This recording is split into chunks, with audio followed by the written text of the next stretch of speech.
This is the Page Publishing Book Club. What else would be here at midnight on a Saturday night? Am I right? How you doing, Robbie? I'm your host, Alice Stockton Rossini. I hope you're enjoying your summer. Well, we got a good one tonight, Rob. Escort services. How to deal with them. How to protect yourself. How to get what you paid for and stay out of trouble. This is what we learned in Demetria Marr's first book, and now she's out with a follow-up. It's for any one of you out there who might be interested in becoming an escort. It is entitled Safety in Being an Escort. Okay, Demetria, here's my question. If you're a paid escort, do you just expect that you're going to have sex with your clients, or are you really just an escort? Okay, the difference between escorts and prostitution is one is legal, the other one is not. So if you're an escort in New York City, there's a million escort services. They're basically prostitutes, right? No. Prostitution is selling sex. That is illegal. Escorts sell time. What they do with that time should never, ever, ever, ever, ever be discussed. Period. That's what makes it legal. It's supposed to be one of those unsaid things that just happens and nobody just discuss. You know, it's... Your whole point of your last book was keep your mouth shut. Exactly. I mean, the whole process, the law itself is speaking things. So once you put sex and money into a sentence, or you talk sex to a girl that charges money, you're turning the conversation into a misdemeanor. So the right way to ask for time or whatever is just how much is your time, how much is your date, stuff like that. But if the minute you say how much is sex, if you're talking to a cop, they're going to say, X amount, come on over and arrest you. So it's the same way with women in the industry or escorts in the industry. When they're talking to complete strangers online, cops usually bait those girls with offers of illegal activity. If they accept, they show up and take the money, they get arrested. Is this a I want to be an escort, how do I do it book? There is the how to do it part in the beginning, because all these books have to have a little guideline on to how to start and where to post and what to say and how not to say things. So this book is basically teaching you the law, the wordings used in this industry, what you shouldn't use with strangers.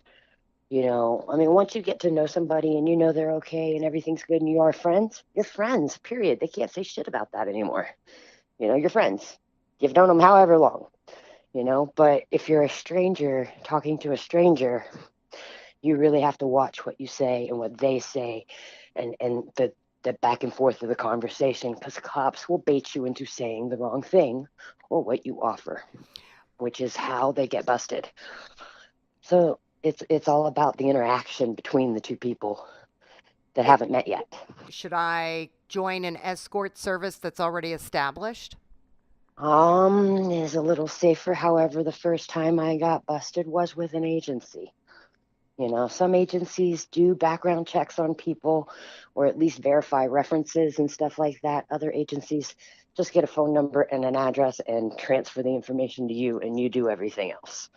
So it all depends on what agency you work for. There are agencies out there that look out for the girls, and then there's some that don't. I unfortunately ended up working for one that didn't. Do they require a blood test? The only governed medical testing is in and around brothels, which are legal in Nevada, which is where you're from, legal. Right? Right. I worked there for a couple years. I worked at Do you find that there's plenty of women who want to be escorts? I have run into quite a few that are completely in it for their own reason, not because anybody forced them or told them about it or bribed them into it or anything like that. Is literally because, for one, it's great money, easy money. This business is one of those things where, men are always going to have needs and women will always be there to take care of those needs. It's one of those things in society. It's been around forever. Where would you offer your book? Come meet me. I'm the author of this book. If you want to be an escort, do you have any reason why you couldn't do that? You don't want to remain anonymous, right? I do kind of at the moment want to remain anonymous, but I think we talked about this before too, Demetria. You got to get out there. Yes. You've got a great subject. Yes. I need to, what I'm working on is putting together a website with a blog to be able to promote the books and maybe some additional safety info that's come about since the new law, new places for people to post, that type of stuff. All right, Demetria. Well, keep us posted. And nice to talk to you again. If you've ever had a tragedy in your life and you've had a tough time sharing your emotions with family and friends and people who care about you, then you know where our next writer is coming from. Hillary Liston is an analytical writer by day, but it was through her first book that she was able to communicate what she was going through at a particular time in her life and find peace. The name of her book is The House of the Dead. Hillary. It is based on a personal tragedy. Oh, I'm so sorry. What happened? Thank you. I miscarried a child. Oh my God. Yes. So I had dreams about the book, about the story, when I was just kind of very, very sad and at my worst. And I was part of a grief counseling group for other women who've lost children. And they recommended writing just as a kind of cathartic way to let it out. And so when I first wrote the story, it was just for me. I had no intention of sharing it with anyone. And then I finally shared it with some of my close family. And they were just like, this is a really great story. We really think you should look into publishing. So I said, well, okay, I'll give it a try. And it just kind of went from there. How long ago was this? It happened 3 years ago. I started writing the story about 2 years ago. It is a story of a woman who believes she is in a psychiatric healing clinic, and she believes everyone else there is there for the same reason, just to heal after a trauma. And then things get very strange. She's very confused. She gets lost. She can't keep up with time. And all the other inhabitants keep asking her how she died. And she keeps telling them that she's not dead. And they tell her that they're all dead and kind of share their stories of how they died. And so as the story goes on, she finally realizes that maybe she is dead, but she can't remember how she died or what happens. And she knows she's really sad and she feels a lot of guilt, but she can't remember why. So she goes on to discover that if you can make it out to the graveyard that's in front of this mansion, that all the graves say how you died. So throughout the story, she tries to make it out there to get outside. She's finally able to, and she searches every single grave and never finds her own. So she feels helpless and hopeless because even though everyone there is incredibly depressed as well, they at least all know what they did and how they died, and she doesn't. And so at the end, she finally remembers. It all comes back to her, and she remembers that she lost a child and that she's not dead, that she's just in a coma because she had been self-harming to the point where she lost enough blood to have to be rushed to the hospital. She's just in a coma and unconscious and stuck in her own mind. And her mind won't let her wake up out of this kind of purgatory until she can remember and admit what happened. Wow, that is some story you wrote there. Thank you. Did it help you deal with your grief? It did, yes. It's been nice. I also had a very hard time telling anyone when it happened. I didn't even tell my mom for many months. I could hardly handle my own grief. I couldn't handle upsetting anyone else as well. So it's been very nice, a very easy way for me to share that this happened without really having to discuss it too much. I can give my book to my family members and friends and they can read it. And it's easier for me than having to explain it over and over. Yeah, you're a very brave woman. Thank you. Are you happy that you have discovered writing now? Yes. Will you write some more? Yes, I am working on my next book. That's right great. Now. So this is a real creative outlet. Yes. Yes. Definitely. Okay. In life, it's not how you fall. It's how you get up. And this is what Dennis Knoll illustrates in the last book of his trilogy entitled Mea Culpa, A Way Out of Hell, Land of Enchantment. Dennis. Well, it is the classic human life story of on the way up, you have great success, and then you hit a patch and you slide down your butt and you fall right back down. And this is the rise and fall and rise again of Dennis Noel. So in the first book, what happens? Just give us a brief synopsis. The adventures and events that take place in my life are not your normal run-of-the-mill. So book one, it is the genesis of my own hubris. That's where I had to go back to find what created this flaw in my character that made me fall at the end so hard. And that's what book one was about. And what was the flaw? The flaw is hubris, actually. But more than hubris, the flaw was a personality that I put on, like the emperor's new clothes. I put this personality on, and I found out when it began that had me as a sort of avenging angel. All done in the sake of righteousness. I would lose it in defense of righteousness. And it was a personality that I took on that actually was a flaw. It was a self-delusion, and it eventually led me into trouble. Okay. What do you do for a living? I actually was a regional finance manager for Intel Corporation. I'm retired the last couple of years, and I fell back to what I started doing in my early life, which is writing.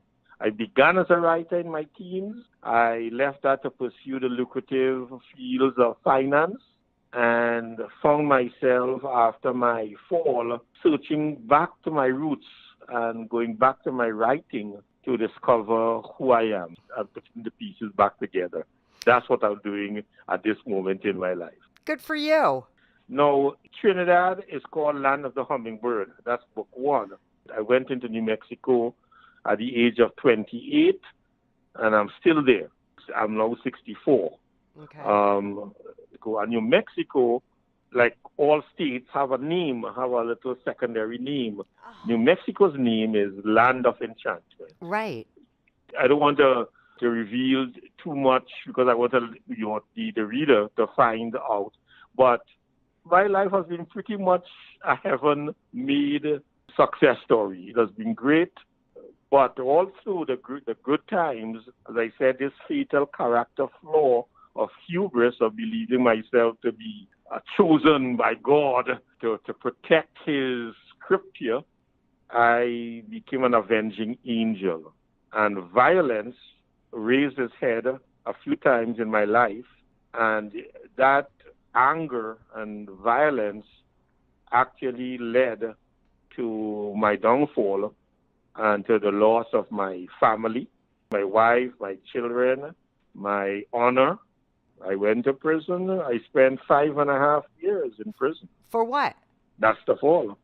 The official charge was basically aggravated burglary. Broke into my house under a restraining order from the courts to secure my belongings, and in the process had a fight with my wife, which leads to the aggravated terminology.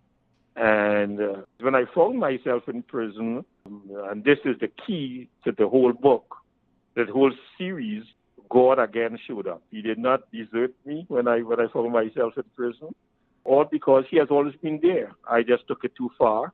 What I found out led me to do the trilogy and to take ownership for my personality flaw. That was my mea culpa moment.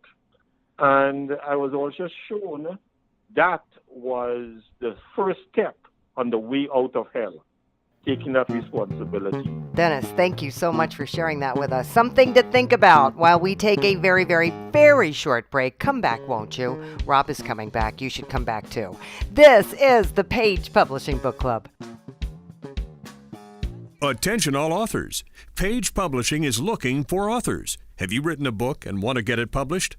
Page Publishing will get your book into bookstores and for sale online at Amazon, Apple iTunes, and other outlets. They handle all aspects of the publishing process for you: printing, cover art, publicity, copyright, and editing. Call 800-204-6099 now for your free author submission kit. That's 800-204-6099 for your free author submission kit. Welcome back to the Page Publishing Book Club. I'm your host, Alice Stockton Rossini. T. Gray is in aerospace quality. He also programs robotic machines. Who better to write about aliens? So he did in his book entitled Neighbors. All right, tell me the truth. Have you ever seen an alien? No, I haven't. A shapeshifter. Nope. How would I know? Are they out there? How would I know? Tell me about your book. My book just predisposes the idea. We always think of alien invasions, of aliens coming to our planet, but what if they came to one of our other planets in our solar system, like Mars, for example, and that's what it's about. They come in, they transform Mars, and for 3 generations, we tried to get a hold of them and send rovers and different forms of unmanned spacecraft to Mars to try to send them welcome messages and find out about them, to view them, to learn about them. And we've done it for 3 generations, and they just keep throwing our stuff away like it's garbage. It just disappears. So 3 generations later, the granddaughter of the guy that first discovered them, she has worked her way through engineering. She discovered a way to block subatomic particles from going through our skeletal systems on long-range missions. And she became the commander of the ship called the Envoy that's on its way to ring the doorbell, be the welcome wagon. And it's about how it changes people here on Earth, their perceptions of things. And then again, it's a 2-part story. I'm giving the aliens' perspective to how they ended up where they are. I don't want to give too much away. I want people to read it. How did you come up with this? My love for science. I've always loved it. I study particle physics, astrophysics, and things like that. Just because I enjoy it. I see it. I understand it. And I have some scientific theories of my own, which as a layman in that industry would never be heard. But if I wrote a story around and got to introduce them, then they would be read by somebody. And I think back to Gene Roddenberry with Star Trek and all the implements and things that we have today that were envisioned from his series, from his writing. Do you think it's possible that there's life besides humans? Sure. The odds in its favor are absolutely astronomical. I mean, there are so many different galaxies, not just stars, but galaxies out there that have similar star systems. And, you got to figure it's somewhere else too. And I believe in a creator. I don't believe we're the first product or the end product. You just woke up one day and said, I'm going to write a book about aliens? No, actually, I've had this sitting on the shelf with 2 other manuscripts for almost 10 years. I had some time, and I wanted to write this. And then when I got done writing it, I looked, I said, gosh, I got to spend so much time editing this to try to get it out. And another thought came to my mind that as far as a murder mystery psychological thriller, and I wrote it. And then I ended up back to work real busy, and I let them sit. And here just a year ago, I said to myself, I'm going to end up one day sitting and wondering what if. And I said, no, forget that. So I got busy with this manuscript right here, and I got it out, got it all edited and published. And to my amazement, I look at it on online to see how it's doing, and I got 5 stars. It just tickled me to death.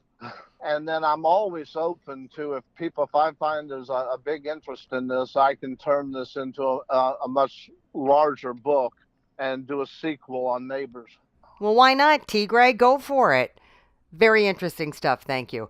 Antonio Steiner is an operations specialist in the U.S. military. He was inspired to write his first book back in high school, and it's a sci-fi adventure. It's entitled The Elements of Nature. Antonio. It started off my senior year in high school. My critical thinking teacher told us to make up this nonfiction story, and I started with those 7 basic characters, and then it just, I don't know, it just came to me. It was way back in 2009. When I wrote the first book, I based it mainly off all the elements of nature. And then I started thinking, I was like, maybe I should tackle more of the elements. So the books 2 through 6, they focus more on the periodic table elements. And I did a lot of resource and all that stuff to find out the properties and what we use the periodic elements for, and we're able to make them into superpowers. All right, so how does the story go? Well, it starts off with this distant planet being attacked by one of the antagonists who breaks into a capsule to steal the darkness element. The princess ends up being able to escape with the light element, and she gets teleported to Earth, where she bumps into these 5 best friends, and they end up going back to her planet and controlling the other elements of nature: fire, water, wind, earth, and plants. And with that help, and then they get trained into controlling the elements, and they're able to confront Shannara and his army of dark monsters and save the planet of Amabala. Boy, you have some imagination. I wanted to try to tackle something that has been tackled before, but throw my own type of turn into it. But once I read the book, I was like, well, I can't just stop here, you know? It has to be more to it, and that's what made me go into the periodic table elements. I want to have the readers really get into the feels of the characters in the book. The main protagonist is named after myself, and I based a few more of the protagonists that's in the team off of the people I've met in my life. They're all named after people that I've met when I was really, really young. And we were all pretty tight-knit group when we was in elementary school. So I based them all off of them. So is the book does end up showing who the puppet master is. I won't give that away, of course. But the other 2 books go into more depth about why the puppet master is doing what he's doing. And that's going to lead to Antonio and his friends teaming up with Shannara in the future, helping to stop the said puppet master from doing what he's supposed to be doing. All right, so this is the first book out of 6. Yes, ma'am. Man. My wife read the entire series, and she was like, babe, you just have to get these published. At first, I was just writing just to write, because I had all these ideas. And then she read it, she loved it, and it's actually because of her that I, put one step into getting my book published. And it's crazy because at first I was totally against the idea of getting my book published because I really wanted to just keep it to myself. And then I was actually in my office one day just sitting down, and while I was in the little break room that we have, I saw a Page Publishing commercial. And then I just took that as a sign. And as soon as I got home, I was like, all right, babe, this is what we're doing. We're going to go with it. And I called Page, and they sent me my little book kit, and the rest is history. All right, history it is, Antonio. Right on. Finally, Brian Painter is back in school after spending many years in construction, and he's writing now more than he ever has. He just finished his latest installment in a series about Dawn and her vampire friends entitled The Rising of Dawn and Her Vampire Crew. Brian. In this book, it involves a lot of Egyptian gods and her crew trying to save the world. They have to team up with the Egyptian gods because the devil actually is trying to destroy everything. So everything that exists, stop time, everything. So she teams up with a bunch of Egyptian gods, Osiris, and a whole bunch of them. And a lot of people write about vampires. What's different about the series you're writing? Yeah, I feel our books are really action-packed. And they have some romance that a lot of people like big romance side that a lot of people read these books like. But it's also some real good humor. And I feel that our humor is really down to earth, and it really grabs some of the dialogue and stuff like that. Really grabs people's attention. What got you interested in vampires?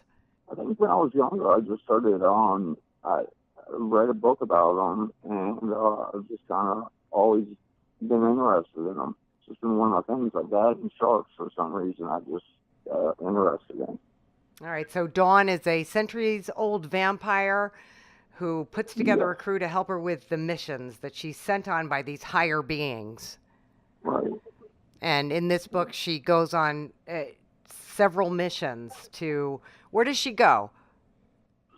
She goes all around the world. She's in Egypt, a good bit of it. As far, actually, the battle moves from Egypt to the United States, where she is most of the time. Her house is in Santa Barbara, California. But she goes to South America, to the North Pole, fighting creatures. Exactly. She can fly. She's got a pilot's license. And she flies her crew everywhere. Allowing themselves time to kick back and swill down some cold beer. That's right, because they like tequila and cold beer. All right, so tequila and cold beer. Vampires who like tequila and cold beer. Right. What's better than that? Exactly. It couldn't be anything better than that. I think. All right, Brian. Definitely you're onto something there. I'm not sure what, but you're onto something. Thank you, Brian, and thank you to all of my creatures of the night. That would be the people who actually tune in at midnight on Saturday in the middle of the summer. Rob Barrett's my engineer. Can you believe people actually do that? How many of you are out there, I wonder? And the rest of you listening on podcast, go into a dark room so it feels like midnight. Show sounds better. Am I right, Rob? Come on. All right, I'm kidding. If you missed anything at all, or you just can't get enough of the Page Publishing Book Club, you know where to go. 710WOR.com. The shows are all lined up, and you can check them out whenever you want, as many times as you want. Go ahead, go crazy. And in the meantime, would you get going on that book, please? I'm Alice Stockton Rossini. Good night, Rob. Right on.